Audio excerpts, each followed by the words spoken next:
মাত্র 2 মাসের মধ্যে ম্যাডাম বললেন যে আপনারা ড্রাফট করে দেন প্রাইভেট বিশ্ববিদ্যালয়ের আইন। তো তিনি বললেন কেন আপনারা ভর্তি করেন না কেন, আপনারা আরো বেশি বেশি করে ভর্তি করেন। তারা চলে যায়, তারা কি শিখে সেখানে ভারতের সেই তাদের দেশের কথা তারা শিখে, তারপরে তাদের শিক্ষার ব্যবস্থা শিখে। আমি যদি আমার ব্যক্তিগত 2-3টি স্মৃতির কথা বলি, যেটা হয়তো আফজাল আহমেদ এর পরের সংস্করণে যোগ করতে পারবেন।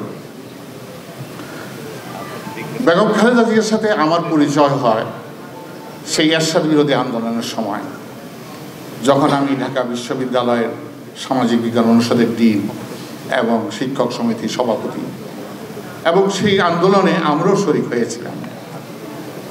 যাই হোক, 1991 সালে নির্বাচনের বিএনপি যখন জয়লাভ করল এবং বেগম খালেদা জিয়া প্রধানমন্ত্রীর দায়িত্ব নিলেন, সেই সময়টাতে আমি শিক্ষক সমিতির সভাপতি। আমি এই ঘটনাটি অত্যন্ত গুরুত্বপূর্ণ, যেটা কোনো বইতে আসে নাই, এটা একটা অজানা কাহিনী, it is an untold story.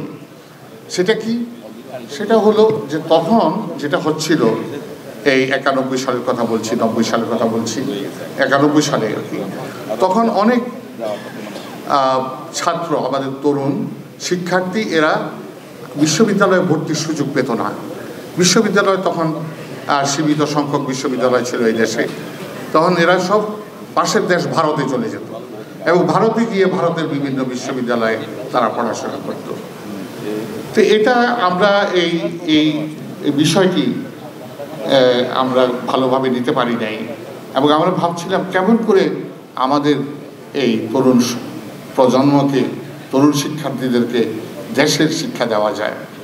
তা আমরা তখন আমাদের একটা ডেলিগেশন, আমরা তদানীন্তন প্রধানমন্ত্রী বেগম খালেদা জিয়ার সাথে সাক্ষাৎ করি।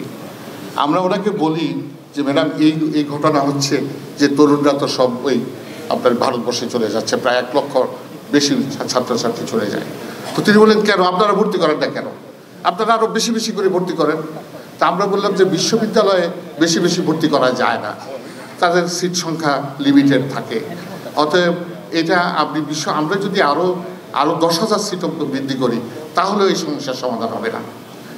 বেগম খালেদা জিয়া অত্যন্ত চিন্তিত হয়ে গেলেন, বললেন এই অবস্থা তো আমাদের তো এরকমভাবে তারা চলে যায়, তারা কি শিখে সেখানে ভারতের সেই তাদের দেশের কথা তারা শিখে, তারপরে তাদের শিক্ষার ব্যবস্থা শিখে, তারপরে তাদের এই যে আমাদের যে বৈদেশিক মুদ্রা এগুলো চলে যায়। তো আমরা বললাম এটা রোধ করতে হবে ম্যাডাম। তো ম্যাডাম বললেন কী করতে হবে তাহলে? আমরা তখন বললাম যে প্রাইভেট বিশ্ববিদ্যালয় স্থাপন করতে হবে এই দেশে। প্রাইভেট বিশ্ববিদ্যালয় যদি স্থাপন করা হয় তাহলে এখানে আমরা ছাত্রদেরকে ধরে রাখতে পারব। তিনি বললেন যে ঠিক আছে, আপনারা 15 দিন পরে আসেন। 15 দিন পরে আবার গেলাম, আমার নেতৃত্বে ডেলিগেশন গেলাম আমরা। সেখানে এখন আরও কয়েকজন আমাদের ঢাকা বিশ্ববিদ্যালয়ের প্রবীণ শিক্ষক ছিলেন, এবং মসনুদ্দিন সাহেব বলে তখন নর্থ সাউথের প্রতিষ্ঠাতা, তিনি ছিলেন সিভিল সার্ভেন্ট। তখন যাওয়ার পরে তিনি বললেন যে আচ্ছা কী করতে হবে বলেন। সেখানে তখন আমার মনে হয় জনাব জমিরুদ্দিন সরকার শিক্ষামন্ত্রী ছিলেন। বললেন যে কী করা যায় বলেন। ঠিক উনি ছিলেন কি বন্দ্যোপাধ্যায় ছিলেন আমি জানি না ঠিক এরকম। তা আমরা বললাম যে একটা আইন করতে হবে, একটা অধ্যাদেশ আপনি জারি করেন এবং তার মাধ্যমে এই বিশ্ববিদ্যালয় স্থাপন করেন। আমি অত্যন্ত আনন্দের সাথে আপনাদেরকে জানাই, মাত্র 2 মাসের মধ্যে ম্যাডাম বললেন যে আপনারা ড্রাফট করে দেন প্রাইভেট বিশ্ববিদ্যালয়ের আইন, এবং সেই আইন আমরা ড্রাফট করে দিলাম, এবং 3 মাসের মধ্যে সেটা পার্লামেন্টে পাশ করে তিনি প্রাইভেট ইউনিভার্সিটি অ্যাক্ট করে দিলেন।